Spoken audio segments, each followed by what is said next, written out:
Hi guys, it's Titus. On this video we're going to talk about my timeless Magicka Dragonknight build, Drake.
Okay, let's get this started.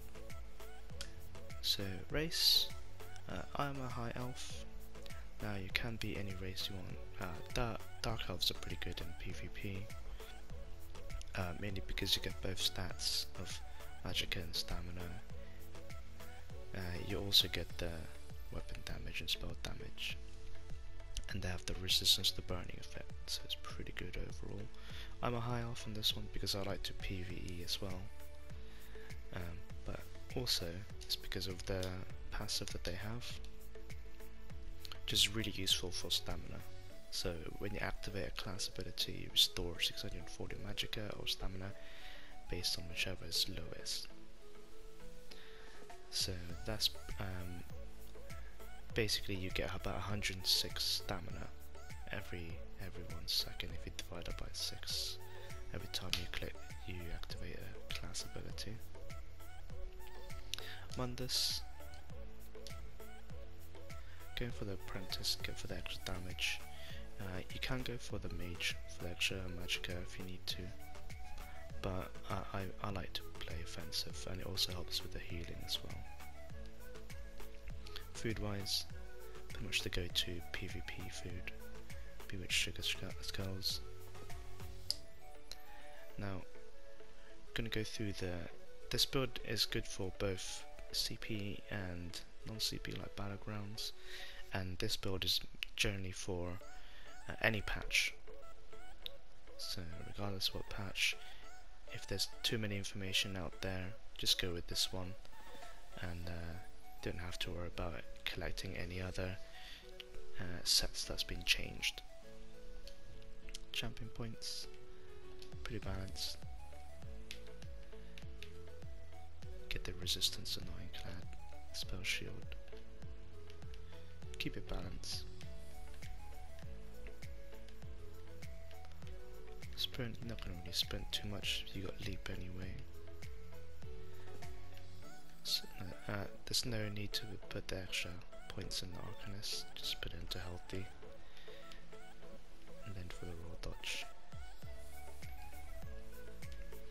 Plus, you're mainly going to have it for the healing, and with the Elfborn, because the setup you don't need it that high, but it will your heal will crit. So as you can see, it's pretty balanced, and you take advantage of the Mag DK's dots with the voltage. Okay, so we go through the skills. Now this is for CP skills. So you go Fossilize as your bread and butter when it comes to stun locking,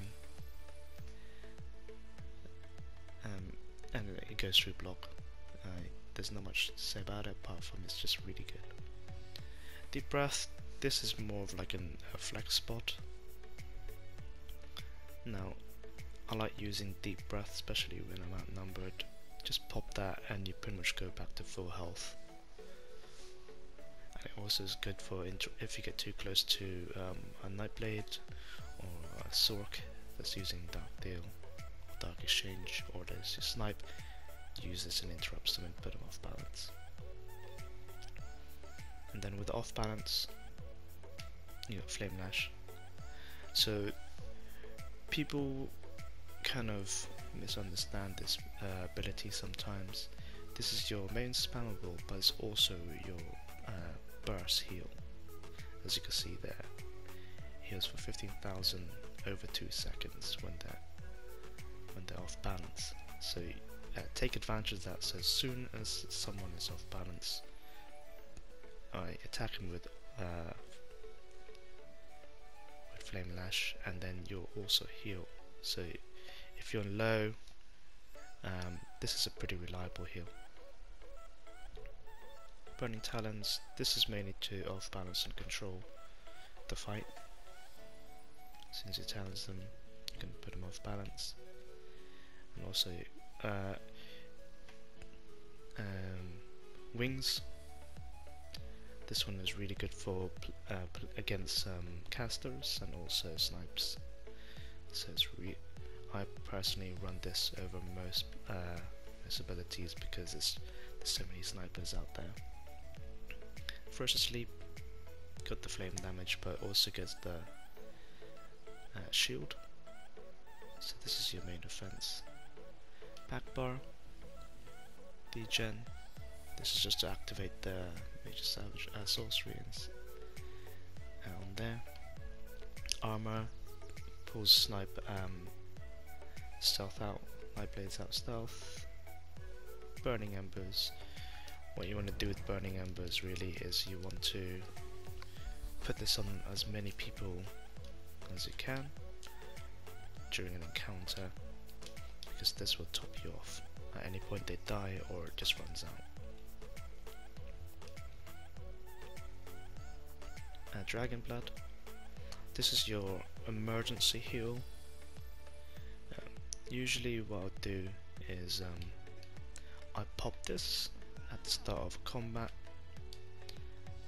before you encounter anyone, because what it'll do is it'll give you the health recovery by just activating it. So, and then it just means that you could use your potion anytime.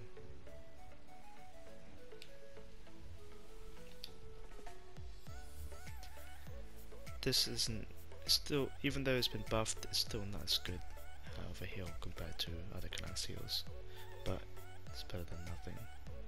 And then you got Elemental Drain for the sustain and breach. Temporal Guard, this is mainly slotted for the protection. I know it's going to get reduced down to 5%, but it's still pretty good just having it slotted. Also means that you could play defensive with it, so if you do need to lead them off a building and then activate it, put you back to the spot again, and then you could recover. Now we're going to go to gear. So we start off with Malakath. Even though you can have Mag DK without the ring, this is overall just better, especially when you want burst damage. So you want to stack up the damage as fast as you can with the DK. So just overall better. Kept it bloodthirsty. This is more of like your execute than anything. And then the next set is Stoons, and I have it as full bloodthirsty that way. Now I have double recovery and spell damage. This is just because I also play Battlegrounds as well, so it's really useful for that side of it. Now you have it as a 4-piece, front bar only. It's one of the best 4-piece sets in the game right now, because it gives you the penetration and the weapon and spell damage. You want a charge or a disease for the defile. It also helps with your Grothdar, putting the burning effect on everyone for sustain. And also Backbar, Potentes, Ice Staff powered. This is just boost your heal.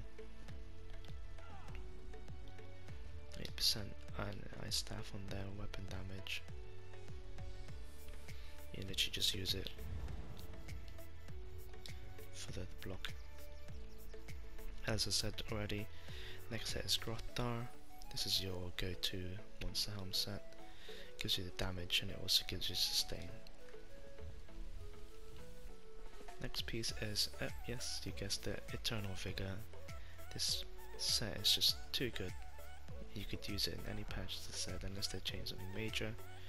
You could use it with any build because of the balance it gives you, and it also gives you the recovery. Almost 1,000 health recovery while you're below 50% is just too good to miss out on. Now you can use other sets like Paria or Prara, but with all the things that changes with the penetration, this will be overall better. Try stat. So I have 2 in pen and 1 infused, or 2 infused, and then the rest on sturdy for the block. And then we're going for 5 heavy on this, and 1 light.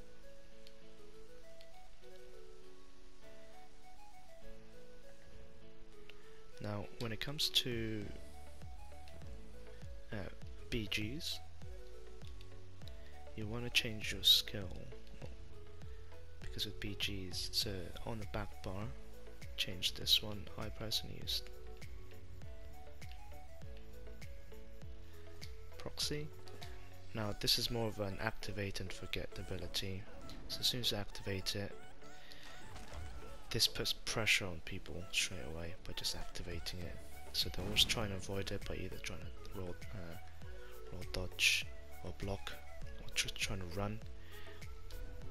So as soon as you have this and you know that they're going to get big damage, they're trying to avoid it as much as they can.